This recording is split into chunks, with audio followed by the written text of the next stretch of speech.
Hello everyone, LRon here with part 25 of my Paradise Lost OT8 2.0. So we're going to wrap up our trek to the robotics facility and actually do what we came to do. Which is going to be gathering stilts so the midgets of the world can rebel against the talls. I'm kind of surprised that Gary Coleman found enough brethren to even do this.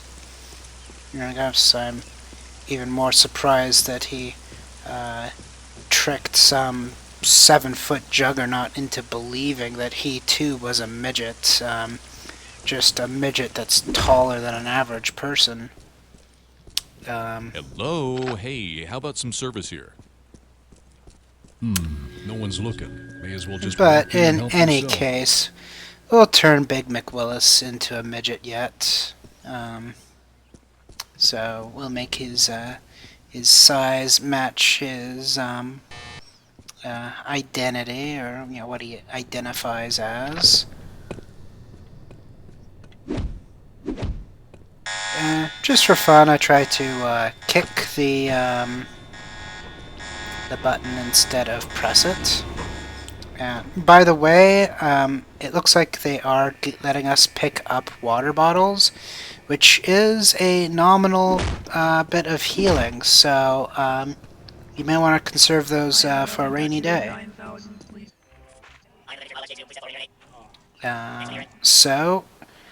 That's certainly something to consider, because basically they're big doggy treats at that point. So watch out. Usually the scientists are all dead, but this douchebag's alive. And throwing the machete's probably not the way to go. It takes 2 hits to kill them, as opposed to a typical human 1 hit.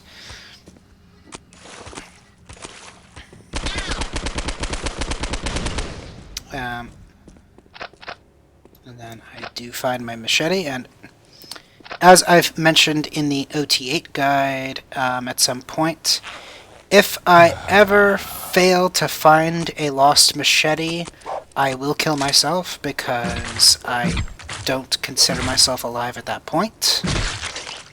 I cannot live without my machete, and that's just a known, proven fact. And snipe this guy. I feel better already. And I gotta find more of that good stuff. So there's another spot or two where they're gonna throw us curveballs with the scientists, so we just gotta be diligent and aware of the situation. I certainly wasn't expecting that. Definitely need more of that.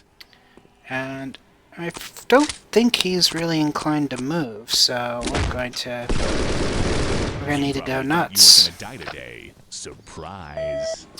And then down at the bottom of the elevator, there's a catnip and then one of those bass sniffer mini games. So might as well come down and pick those up. I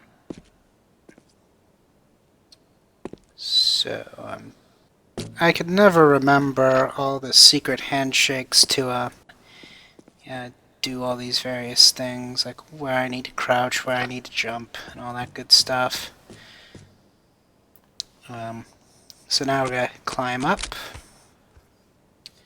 I guess at this point I should probably mention what I did for recovering my gear and the perks and limitations associated with that.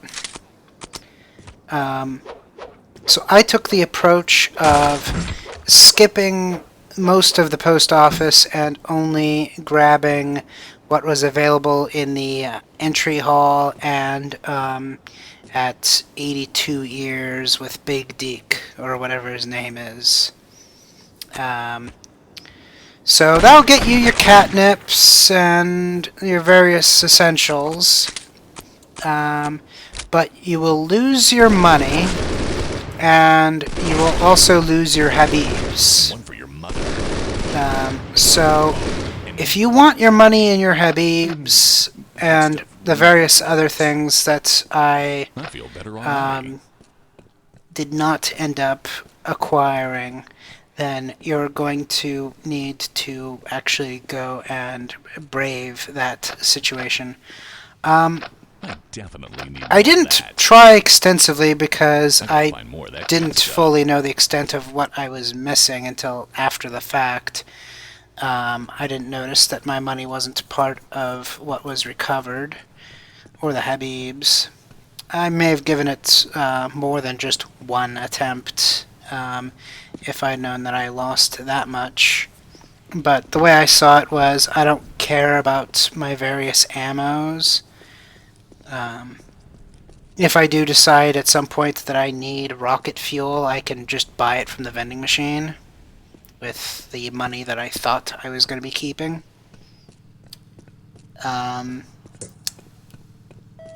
But in any case, what you need to look out for is a lot of those guys are kind of like in Toys in the Hood back in the OT8 run. There were those cops that did not move, the ones that stayed stationary, and we used catnip to get past. There's a lot of guys like that. So you could either do a lot of diligent pixel pistoling, or go through the shortcuts to Mr. Big Deek and get your catnip and do kind of just a catnip pass-through of the place to recover the money and the Habibs and the various other stuff. I feel better already. It's certainly worth the investment, given the fact that you know, I have $2,000 right now. It's probably going to grow another couple hundred by the time the money's stolen from me. And a single catnip's only worth like $200 or something like that. It's dirt cheap, and you might as well pick it all up. I mean, spending one or two catnip to get $2,000 plus back is totally worth it, because it more than pays for itself. And the cash is more flexible than having just a bunch of catnip. So buying a bunch of catnip right before doing it and ignoring the money, I mean, that I'm sure would do the trick as well. But you know, what if you decide that you need super vests and various other things? You know, having finite money to play with in the final showdown could bite you in the butt. It probably won't, given the fact that the machete is beast all the way up until the final bitch part. So it shouldn't be the biggest of concerns, but flexibility is always a good thing. So I would probably prefer to have 2,000 in hand than to have, you know, 10 catnip or whatever. I definitely need more of that. So that's my assessment of that situation. I'll certainly survive without my $2,000 and 15 or 20 Habibs that I'd collected up to this point.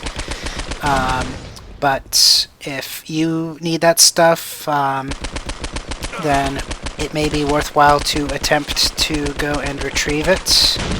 Also, you could probably use my cheat to just keep the money and the Habibs outright, so you don't have to go and do that stuff. That might be the better way to go. But that's going to be it for this video. I will see you next video. Good luck, have fun.